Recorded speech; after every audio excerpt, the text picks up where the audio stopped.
In the old days, long before garden centers stocked bottles of chemical sprays, farmers had to rely on sharp observation and nature's own defenses.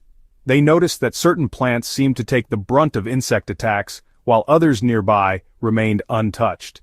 These weren't unlucky plants, they were decoys, placed deliberately to draw pests away from valuable crops. This method, known as trap cropping, is one of the oldest, most elegant forms of pest control ever recorded. It's a quiet, low-cost strategy that still works today, requiring no sprayers, no synthetic toxins, just the right plants in the right places. Once you understand how these ancient companions operate, you'll see why early gardeners swore by them, and how you can revive this forgotten art to protect your own harvest.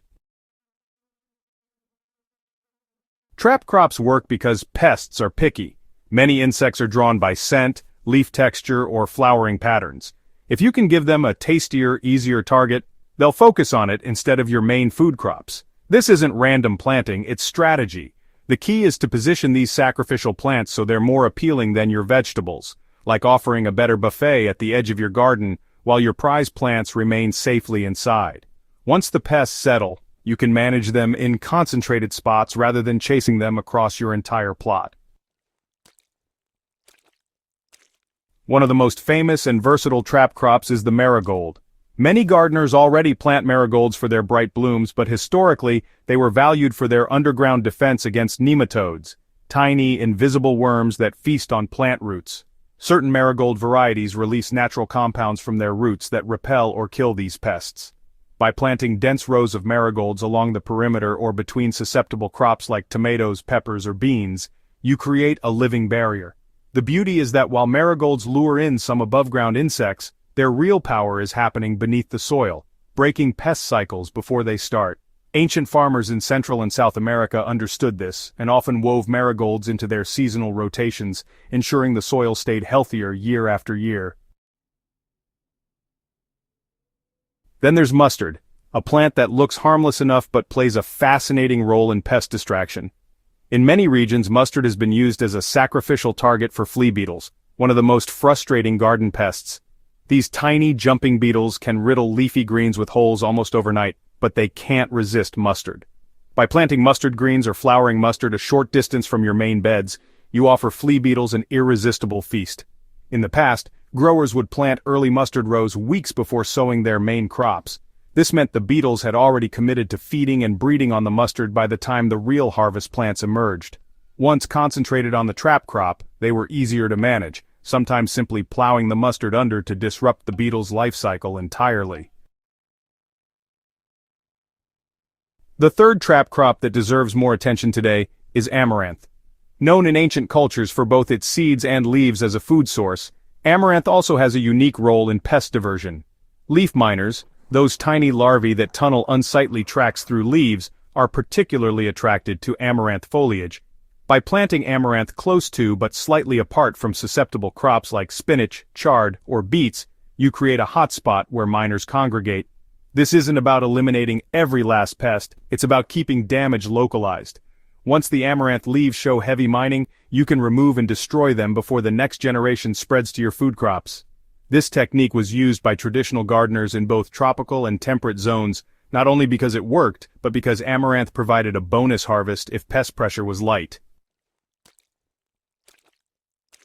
The placement of trap crops is critical. Plant them too close to your main crops, and you risk pests hopping over once they've finished with the decoys. Place them too far, and they might not effectively lure insects away. The sweet spot is often a border planting, a few feet out from the main beds, or in strips that pests encounter first when entering your garden. Timing matters too. Trap crops should ideally be planted earlier than your main crops, so they are already lush and tempting when pests arrive. This ensures they take the first hit, giving your vegetables a head start in growing strong and resilient. An added benefit of trap cropping is that it encourages biodiversity. These plants often attract beneficial insects as well, predators and pollinators that will patrol the rest of your garden. Marigolds bring in lacewings and hoverflies, mustard blossoms feed early-season bees, and amaranth's flowers can draw predatory wasps. In older farming systems, these side effects weren't just a bonus, they were part of the plan. Pest control wasn't about eradication, it was about balance, creating an ecosystem where no single pest could dominate for long. Reviving the trap crop method in a modern garden requires observation and patience. Not every pest will respond the same way in every region, so it's worth experimenting. Keep track of which plants are being attacked and adjust your trap crop lineup accordingly. In one season, you might find that marigolds dramatically reduce nematode issues, while the next year, mustard becomes your top defender against flea beetles.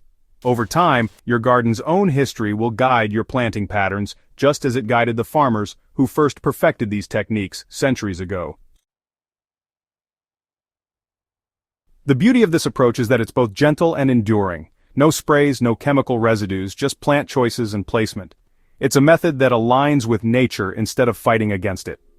In a world where pests are developing resistance to synthetic controls, trap cropping remains immune to that problem. Insects will always follow their instincts, and your decoy plants will always be ready to lead them away from your harvest. When you look at a marigold border, a strip of flowering mustard, or a stand of amaranth shimmering in the sun, you're seeing more than just beauty. You're seeing an ancient defense strategy still standing the test of time. By reviving these forgotten tricks, you're not just protecting your crops, you're continuing a legacy of clever, sustainable gardening that has been passed down through generations. It's simple, effective, and deeply rooted in the history of human agriculture.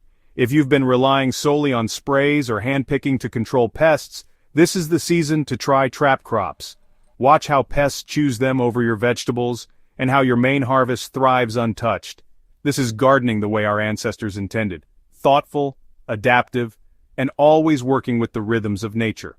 For more timeless gardening strategies that revive the wisdom of the past while solving today's challenges, make sure to subscribe to Soil Doctor. Share this with fellow gardeners who are tired of losing crops to pests, and let's bring these powerful forgotten tools back into the spotlight. Your garden, and the generations that come after, will thank you.